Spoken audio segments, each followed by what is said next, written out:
Hello everyone, welcome back to Newsroom. I'm Chella Smith. This is your Middle East U.S. entertainment news here on YouTube. I air on Friday.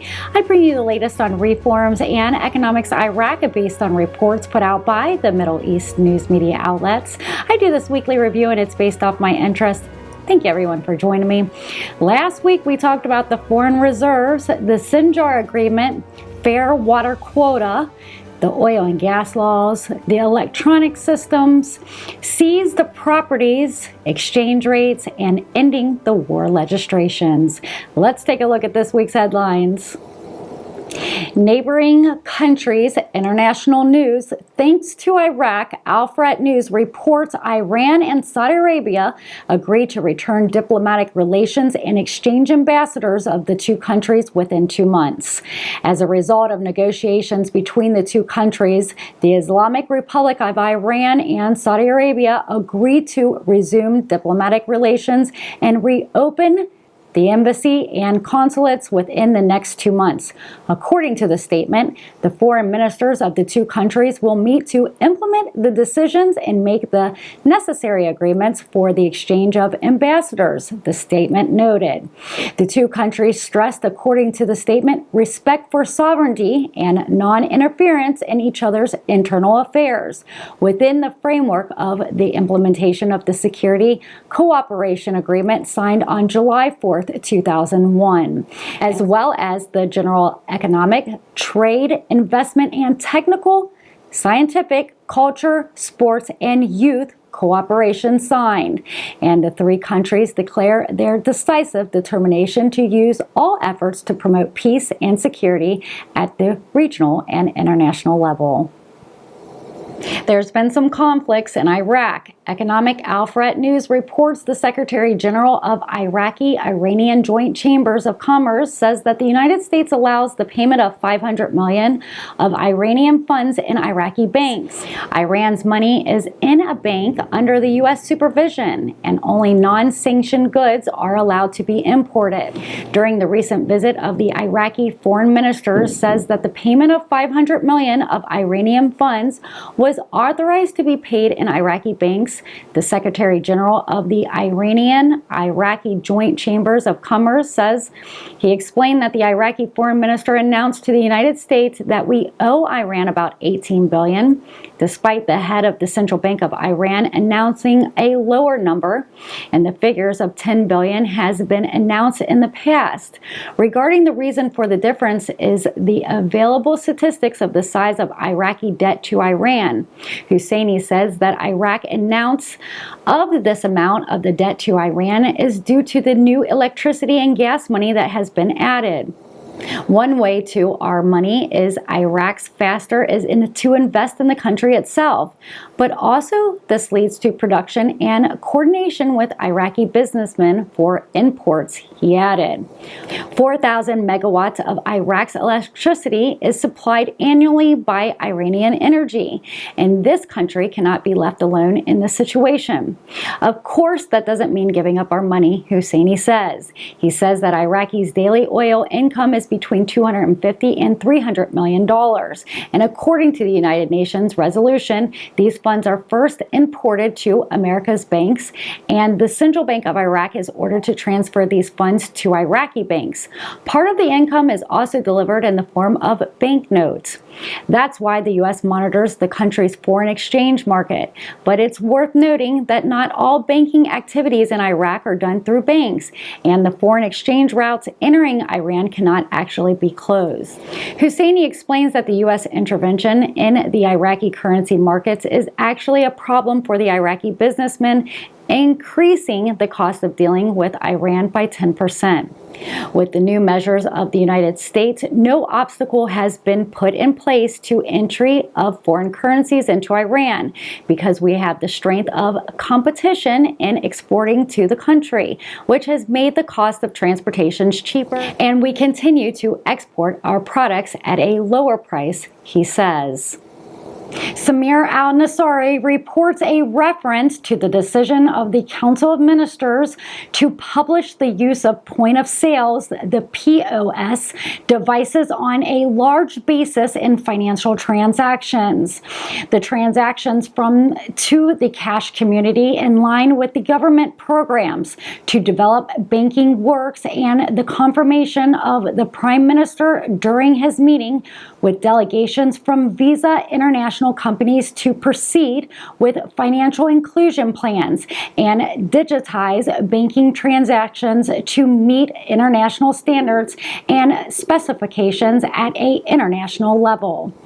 At the time when we support the decision of Council of Ministers in the regards and emphasize the need to strictly adhere to the parties included in the implementation of the decision in accordance with the procedures and mechanisms specified in the paragraphs of the decision. On the occasion, we must clarify the efforts made by the central bank since its launches of technical resolution for the digital transformation in the banking sector since 2016 and implementation of the objectives of its first, second, and until the present strategy in achieving reform and development of banking, and with a high determination and confidence in the ability of Iraqi financial and technical cadres working in the central bank to overcome the challenges of the technical gap in information systems suffered by Iraq due to the repercussions of blockage, war, terrorism, and inability during the period of information revolution. The central bank has been able to overcome the challenges of digital transformation of development in banking technologies, establish infrastructure in banks, and lead an advanced system of payment at a level of state financial systems. It is certainly an important national effort for the employees of the central bank and banks, and this has come because of the procedures and development carried out by the central bank and standing in the right direction in the darkest economic conditions suffered by our country, and drawing a sound roadmap to catch up with the technical developments in the country of the world.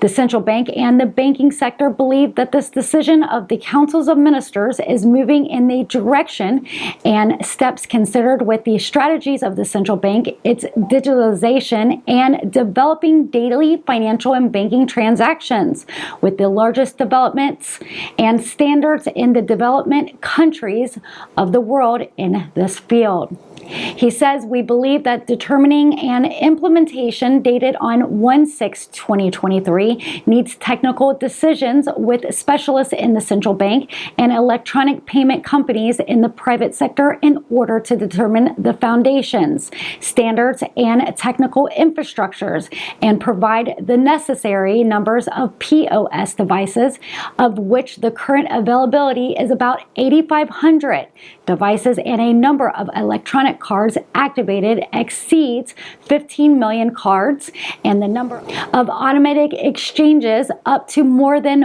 1,566 ATMs.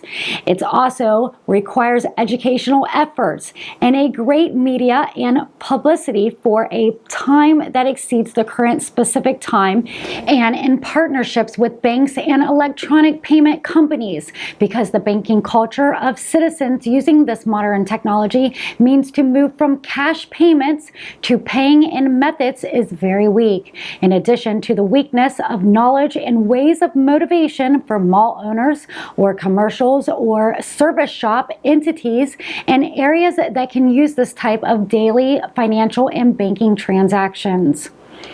There is no legislation that obliges citizens as well as service providers to apply digital transformation and motivates them to use electronic payment methods to pay bills. Note that this astonishing decision of this Council of Ministry allows the citizens to use electronic payment along with cash, in addition to the lack of integration and infrastructure.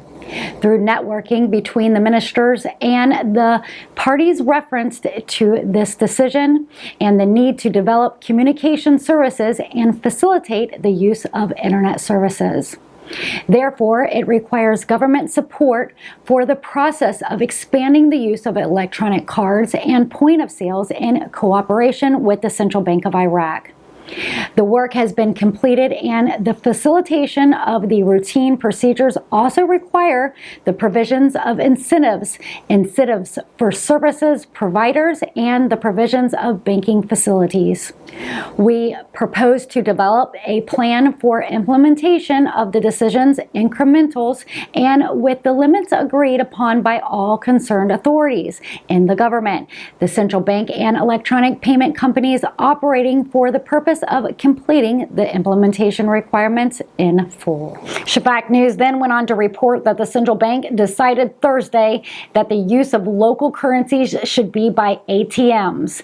The bank said in a statement to Shafak News agency that based on the decision of the Council of Ministers and in light of the policy of the central bank in Iraq to encourage relevance on the national currency in financial transactions inside of Iraq, provided by banking systems and non-bank financial institutions. It is decided that the electronic financial services provided inside of Iraq through ATMachs, ATMs, POS devices, electronic payment gateway in the currency of the Iraqi dinar. It is noteworthy that the ATMs use this category of Iraqi dinar and dollars in the withdrawals for citizens. And there's a lot of talk about the World Trade Organization in Iraq. Ahmad Eid reports Iraq seeks to meet the requirements for joining as a member of the World Trade Organization. Ahmad's significant challenges related to observers described as structural, economic, and legislative distortions that have officially hampered the process of obtaining membership. The director of the World Trade Organization Department, a government institution of the Iraqi Ministry of Commerce, told Al-Jadid and his ministry that his ministry has prepared the necessary plans to join the organization, and specialized committees were formed with the participation of the Iraqi private sector and relevant bodies and ministries. He added that the ministry works on completing the technical ascension files in terms of goods, services, and intellectual properties, in addition to harmonizing legislation and laws with the organization agreements in coordination with the General Authority of Customs and Iraqi Standardization and Quality Control Authority for the purpose of submitting and negotiating the files. And you've been watching Newsroom Weekly Review. I'm Chella Smith. This is your Middle East U.S. entertainment news on reforms and economics Iraq. I bring you the latest Dinar news without having to keep up with all the different outlets. I'm here on YouTube every Friday, so don't forget to subscribe and turn those notification bells on. If you like my content, you can give me a thumbs up. If you really like my content, you can always leave a super thanks. What is a super thanks? It's a comment visible to the public that's published in the comment section of my videos. To purchase a super thanks, go to the heart that says thanks next to the like button. Add a distinct, colorful, or customized comment from your purchase. To customize your super thanks comment, click the text box, tap edit next to the default text. Keep in mind that super thanks comments are subject to community guidelines. They go for studio upgrades. Again, thank you for being a subscriber, and thank you for visiting Newsroom, your trusted Dinar source. I'll see you guys next week. Take care.